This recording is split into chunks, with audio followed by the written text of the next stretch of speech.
afternoon. Thank you, Chair. Good afternoon, council members. Natalie Wassa for the record. I oppose both of the measures. Just because you ban full-time employment or outside employment doesn't mean that somebody's going to devote all of their time to council endeavors.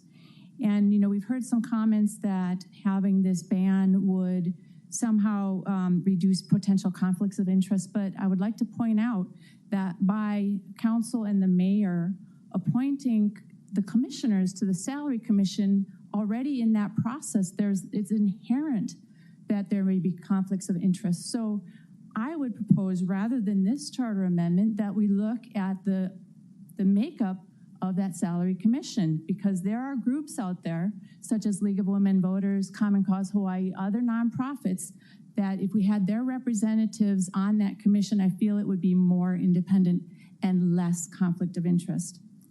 The other thing I wanted to point out is this charter amendment, if it goes through, would be effective 1/1/25. Now, if you go forward with this, I would respectfully ask that you make that effective date 1/1/27, because there are council members here who relied on the parameters of the job as they were when they ran, not that as they might be changed.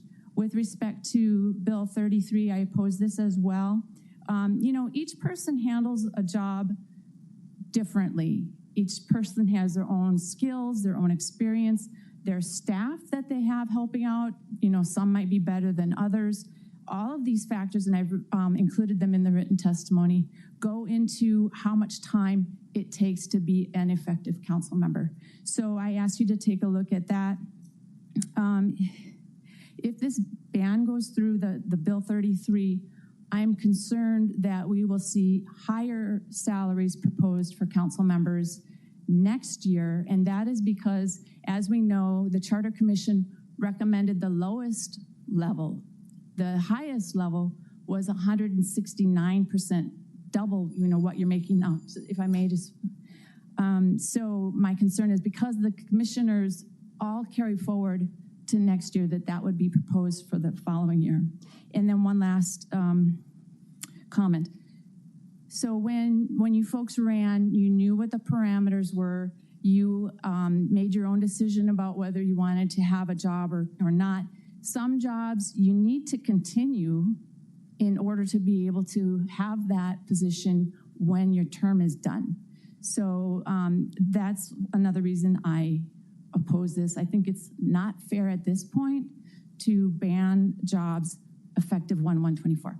So thank you, Chair. Thank you, council members. Thank you. Members, any questions for Ms. Iwasa? I actually have one. It's come up a few times, the conflict that the council and the mayor appoint the Salary Commission. Can you actually make a recommendation on how it should work specifically? Because I think we're all open to that as well. Well, yeah, so I gave a couple examples. So if the Salary Commission, and I believe if you wanted to look at this seriously, the 2016 Charter Commission actually looked at this, and they had so many issues they couldn't deal with it. There may be some comments in there, but what I am thinking of is, representatives from the League of Women Voters, Common Cause. There's another one that was just brought to my attention, Hawaii Compensation Group. And this would, you'd need to talk to these organizations first to see what their level of interest is and whether they would want to do this.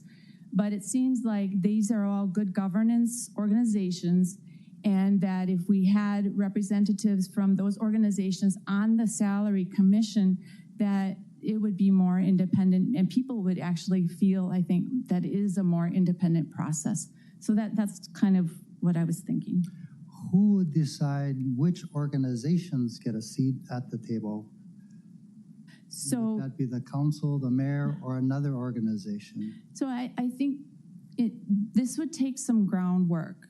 You first have to have a list of organizations that might potentially work, that are meaningful.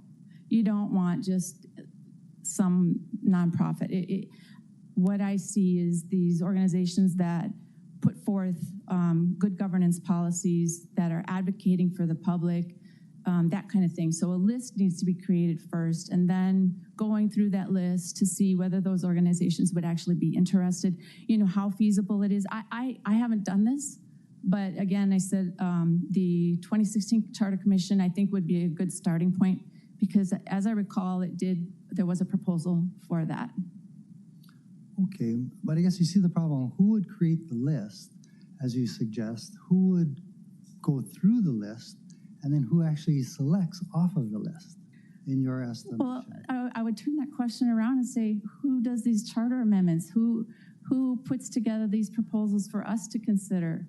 So I would think that, there would be people in the public who would want to help you with that effort, but ultimately, because you are the ones who put forth the resolution for proposed changes in the charter, that would have to come from you. And then as we have discussions on it, then, maybe it comes to light that, hey, you're missing an organization, or, hey, I think we should do it this way. But somewhere, I think we need to change the process, and that process needs to start. Okay, and again, I think we're all open to it. Those are questions we have to answer first, because ultimately somebody has to make that decision on who appoints the commission, whether or not it's the council, the mayor, or someone else. Okay, another thought would be, all of you have neighborhood boards. What you could do is go to your next meeting, say, hey, we're thinking of changing the composition. Let us know what your ideas are. Do you think this is a good idea? Do you know of people who might be interested? That kind of thing. Grassroots effort to really make this a more independent process that people can have more faith in. Thank you. Any follow-up questions, members? Sure. Councilmember Tipola.